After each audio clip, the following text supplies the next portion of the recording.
May isang pagkakamali akong ginawa sa World of Webs dito sa SM Mall of Asia. Ang plano ko, maglibot lang, mag-video para sa content, walang bibilhin. Pero ilang minuto lang lumipas, umuwi akong bit-bit ang buong set ng blind boxes. Paano nangyari yan? Tara, samahan nyo ako. What's up mga kolektor? Welcome back sa panibagong video. Ngayong araw, nandito tayo sa SM Mall of Asia para bisitahin ang World of Webs. Isang Spider-Man themed event na dinarayo ng mga Marvel fans at collectors. At kung napapanood ninyo itong video ngayon, sakto kasi ngayon ang huling araw ng event. Kaya kung iniisip ninyo kung sulit bang pumunta rito, samahan nyo akong ikutin ang buong event. Pero warning lang ha, hindi ko alam kung ako lang.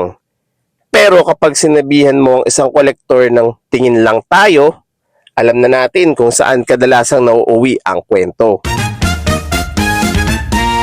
Pagpasok mo pa lang dito sa event, mapapansin mo agad kung gaano kalaki ang setup. May malaking Spider-Man installations, iba't ibang team displays, at maraming photo spots na talagang pinipilahan ng mga bisita. Maganda rin ang atmosphere. May mga pamilya, mga bata, Marvel fans, at syempre, kapwa collectors na nandito. Kaya kahit hindi ka hardcore Spider-Man fan, may enjoy mo pa rin ang event dahil marami talagang pwedeng makita at picturean. Pero sa totoo lang, may ibang bahagi ng event ang mas mabilis tumatawag ng pansin ko.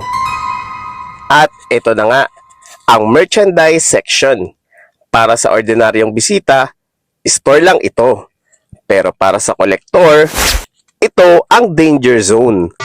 Habang naglalakad ako, napapansin ko agad ang iba't ibang figures, collectibles, apparels, and accessories. At pagkatapos, may nakita akong blind box series. Dito na ako kinabahan. Kung hindi kayo pamilyar sa blind boxes, simple lang ang concept. Hindi mo alam kung alin ang makukuha mo hanggang buksan mo ito. Kaya minsan, kapag malas ka, duplicate ang uuwi sa'yo. Habang isa-isang tinitignan ko ang mga designs, paulit-ulit kong sinasabi sa sarili ko, tingin lang ako, titingin lang ako. Pero alam kong unti-unti nang bumibigay ang disiplina ko. Sa una, isa lang talagang bala kong kunin. Pero habang mas lalo kong tinitignan ang koleksyon, naisip ko, paano kung hindi ko makuha ang gusto kong design? Tapos, isa pa. Paano kung duplicate pa ang makuha ko? At doon ko na-realize, hindi na sapat ang isang box. Hindi rin dalawa. Ilang segundo akong nakatingin. Tapos sabi ko sa sarili ko, sige na nga, kunin na nga natin ang buong set. At ayun na nga, mission failed. Budget failed. Pero hindi ko muna ipapakita. Mamaya na natin sabay-sabay tignan. Kahit medyo nanghina ang wallet ko dahil sa damage ng desisyon na ito, sinulit ko na rin ang pag-iikot sa buong event.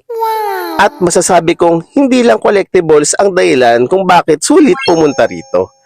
Marami ring magandang displays, interactive areas, at photo opportunities na pwedeng i-enjoy ng buong pamilya. Kaya kahit wala kang balak bumili, hindi masasayang ang pagpunta mo. Pero kung collector ka, maghanda ka na lang talaga. Kung pupunta kayo dito sa huling araw ng event, ito ang mapapayo ko. Una, punta kayo ng maaga para mas kaunti ang tao at mas maganda ang pagkakataon ninyo makapagpa-picture dun sa mga picture spots. Pangalawa, ikutin mo muna yung buong event. Kung may bibilin ka, ikutin mo munang maigi bago ka bumili. Malay nyo, may makita pa kayong item na mas gusto ninyo, di ba? Huwag kang magmamadali. At panghuli, magtakda ng budget. Kasi kapag napalibutan ka na ng collectibles, ang hirap na makapagpigil sa sarili.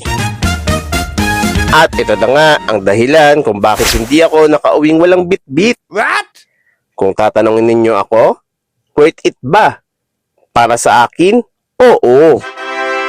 Dahil bukod sa iwas duplicate, kumpleto ko na agad ang koleksyon. At bilang collector, Mas masakit minsan ang umuwi na iniisip mong, bakit hindi ko na lang binili? Overall, masasabi kong sulit talaga ang World of Webs dito sa SM Mall of Asia. Kung Spider-Man fan ka, Marvel collector ka, o naghahanap ka lang ng magagandang weekend activity kasama ang pamilya o barkada, magandang experience ang event na ito. Kung nagustuhan ninyo ang video, huwag kalimutang mag-like, mag-subscribe at i-click na ang notification bell para updated kayo sa mga susunod nating toy hunts, event coverage at collectible reviews. At gusto kong malaman kung kayo ang nasa sitwasyon ko, magre-risk ba kayo sa isang blind box or kukunin nyo na rin ang buong set? Comment down below. Maraming salamat mga tol sa panonood at see you sa susunod nating adventure. Kita-kits ulit tayo, tol! Bye!